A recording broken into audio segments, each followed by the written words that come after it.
নমস্কার বন্ধুরা, আপনারা দেখছেন কুকিং হাউস অফ অনিমা। এখানে ট্যাংরা মাছ দেখতেই পাচ্ছে, এগুলো আমি পরিষ্কার করে ধুয়ে নিয়েছি। এবার এগুলো আমি ম্যারিনেট করব, তার জন্য দিয়ে দিচ্ছি 1 চামচের মতন নুন, দিয়ে দিলাম 1/2 চামচের মতন হলুদ।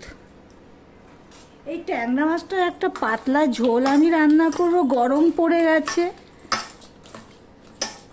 গরমে হালকা পাতলা ঝোল আমি রান্না করব, গরমের উপযোগী। তাহলে বন্ধুরা দেখতে থাকো, স্কিপ করো না আমি ট্যাংরা মাছটা কিভাবে রান্না করছি প্লিজ বন্ধুরা। আর ভিডিওর শুরুতেই একটা লাইক দিয়ে ভিডিওটা কন্টিনিউ করো। দেখো বন্ধুরা, তোমাদের সাথে কথা বলতে বলতে মাছগুলো সব আমার নুন হলুদ মাখানো হয়ে গেছে ভালো করে। এবার যাব পরের স্টেপে, আর এর জন্য যা যা লাগবে সেগুলো সব রেডি করে ফিরে আসছি, সঙ্গে থেকো বন্ধুরা।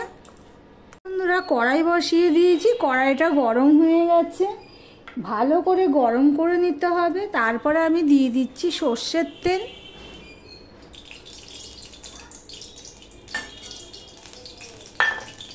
সর্ষের তেলটাও গরম করে নেব। দেখো তেলটা গরম হয়ে গেলে আমি কড়াইয়ের গায়ে ভালো করে লাগিয়ে দিচ্ছি। তেলটা দেখো ধোঁয়া উঠছে, ঠিক এই অবস্থায় গরম করে নিয়েছি। এবার গ্যাসের ফ্লেমটা লো টু মিডিয়ামে দিয়ে দিলাম, দিয়ে এবারে আমি একে একে মাছগুলো ভেজে নেব।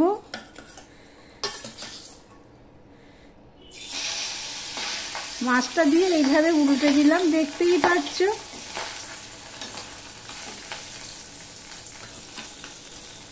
মাছের পেটে না ডিম রয়েছে, তাই জন্য এরকম ফটফট আওয়াজ হচ্ছে। ধুতে গিয়ে অনেক ডিম বেরিয়েও গেছে। একটা একটা করে মাছ ভাজছি, আর এইভাবে এক সাইডে করে দিয়ে দিচ্ছি, দেখতেই পাচ্ছ। এইভাবে হালকা করেই মাছগুলো ভেজে নেব। এইভাবে সমস্ত মাছগুলো আমি ভেজে নিয়ে ফিরে আসছি, সঙ্গে থেকো বন্ধুরা। দেখো বন্ধুরা, মাছগুলো সব ভেজে নিয়েছি। মাছগুলোর গায়ে না পেটে না অনেক ডিম ছিল, অনেক বেশিরভাগ মাছের গায়ে ডিম ছিল, আমি হালকা করেই ভেজে নিয়েছি। এবারে দেখো পটলগুলো আমি কেটে নিয়েছি 2 ফালি করে। আর যা তেল আছে, যেহেতু গরমের তেল মশলা কম, সেই জন্য যা তেল আছে ওই অল্প তেলেই আমি পটলগুলো ভেজে নেব।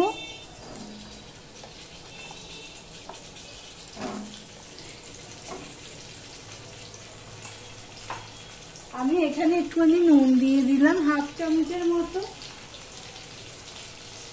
দিয়ে দিলাম হলুদ। আমি অল্প একটু হলুদ দিয়েছি। এবার সম্পূর্ণটা আমি মিশিয়ে নেব। মিশিয়ে নিয়ে আমি পটলগুলো ভেজে নেব। মিডিয়াম টু লো আছে, বেশি হাই আছে, ভাজলে কি হবে তেল থাকবে না, চুষে নেবে, পুড়ে যাবে, আর পটলগুলো ভাজা হবে না। তাই জন্য আমি মিডিয়াম আছে আমি ভেজে নেব, দেখতে থাকো বন্ধুরা। পটলগুলো সব ভাজা হয়ে গেছে। এবার আমি একটা যে বাটিতে আমি মাছ ভেজে নিয়েছি সেই বাটিতেই আমি তুলে নিচ্ছি, দেখতেই পাচ্ছ। খুব তো কড়া করে ভাজবো না, আর এখনকার পটল নতুন পটল। এবার আমি ওই কড়াইতে দেখো তেল দিয়ে দিলাম, সর্ষের তেল 2 চামচের মতো। আর এখানে দেখো আমি আলু কেটে নিয়েছি। ট্যাংরা মাছটা আমি করব আলু পটল দিয়ে পাতলা ঝোল, তার জন্য এখানে আলু কেটে নিয়েছি, পেঁয়াজ কেটে নিয়েছি, টমেটো নিয়েছি, আর কাঁচা লঙ্কা নিয়েছি। তেলটা হয়ে গেছে, এবার আমি দিয়ে দিচ্ছি অল্প একটুখানি কালো জিরে, সামান্য একটু কালো জিরে আমি দিয়ে দিলাম। ট্যাংরা মাছে কালো জিরে পেঁয়াজ দিয়ে করলে স্বাদটা ভালো হয়। দেখো কালো জিরেটা ফোড়ন হয়ে গেছে, এবার দিয়ে দিচ্ছি পেঁয়াজ।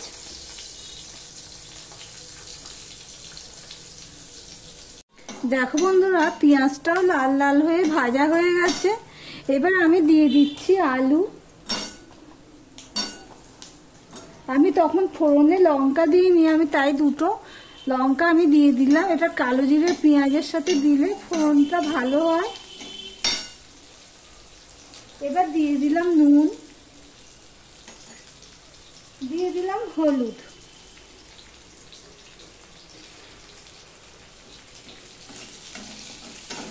দিয়ে সম্পূর্ণটা আমি মিশিয়ে নিয়েছি, দেখতেই পাচ্ছ।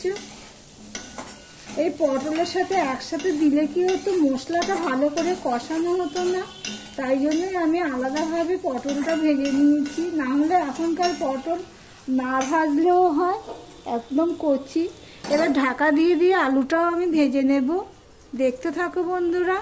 দেখো বন্ধুরা, আলুটা ভাজা হয়ে গেছে, দেখতেই পাচ্ছ ভাজার মধ্যে সিদ্ধ হয়ে গেছে। এবার আমি 1/2 চামচের বেশি আর 1 চামচের কম, মানে 1 চামচের 3 ভাগ আর কি, 4 ভাগের 3 ভাগ আমি আদা পেস্ট দিয়ে দিলাম, আর দিয়ে দিলাম টমেটো।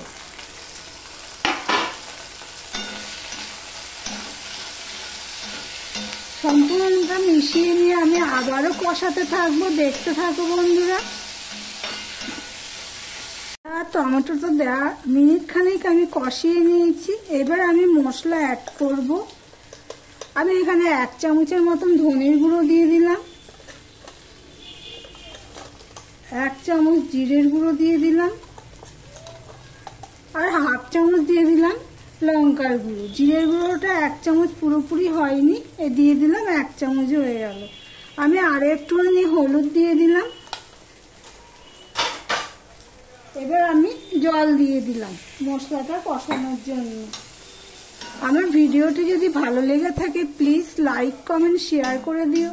আর যারা নতুন বন্ধু ভিডিওটি দেখছো এখনো পর্যন্ত সাবস্ক্রাইব করেনি তাদেরকে বলবো সাবস্ক্রাইব করে পাশে থাকার জন্য। দেখো জল দিয়ে গুলে সম্পূর্ণটা আমি মিশিয়ে নিয়েছি, দেখতেই পাচ্ছ। এবার আমি এটা ভালো করে কষিয়ে নেব। দেখো মশলাটা কষানো হয়ে গেছে। এবার যে ভেজে রাখা পটলগুলো আমি দিয়ে দিচ্ছি, কিন্তু পটলের সাথে যদি একসাথে আমাকে কষাতে হতো তাহলে তেলের পরিমাণটা আরো বেশিই লাগতো। এবার পটলের সাথে মিশিয়ে নিয়ে আমি আমার মিনিট খানিক কষিয়ে নিচ্ছি, দেখতেই পাচ্ছ।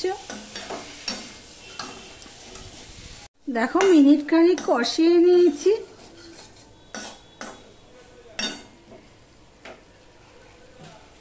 এবারে আমি জল দিয়ে দিলাম। যেহেতু এটা পাতলা ঝোল হবে সেই জন্য জলের পরিমাণটা সেই বুঝে দিতে হবে। এখানে আমি আরো একটুখানি জল দিয়ে দেবো।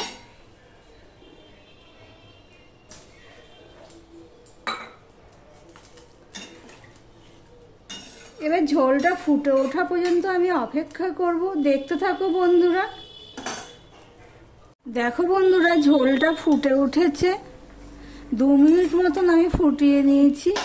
এবার একে একে আমি মাছগুলো দিয়ে দেবো। এই পর্যন্ত যারা ভিডিওটি দেখছো অথচ লাইক দিতে ভুলে গেছো তাদেরকে বলবো চট করে একটা লাইক করে দিও।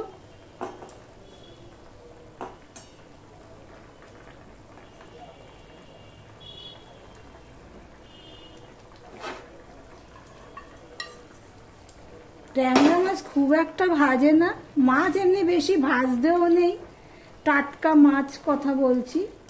তারপর টাটকা মাছের ঝোল। আমি বাটিটা ধুয়ে একটুখানি দিয়ে দিলাম, কেন তেল লেগে রয়েছে। এবার দিয়ে দিলাম 2টো কাঁচা লঙ্কা। দেখো বন্ধুরা ঢাকা দিয়ে আমি 5 মিনিট ফুটিয়ে নিয়েছি। অফ ক্যামেরাতে আমি একটুখানি নুন দিয়ে দিয়েছি, নুনটা একটু কম হয়েছে। এবার আমি দিয়ে দিলাম ধনেপাতা কুচি। এবার স্ট্যান্ডিং টাইমে ঢাকা দিয়ে রেখে দিলাম।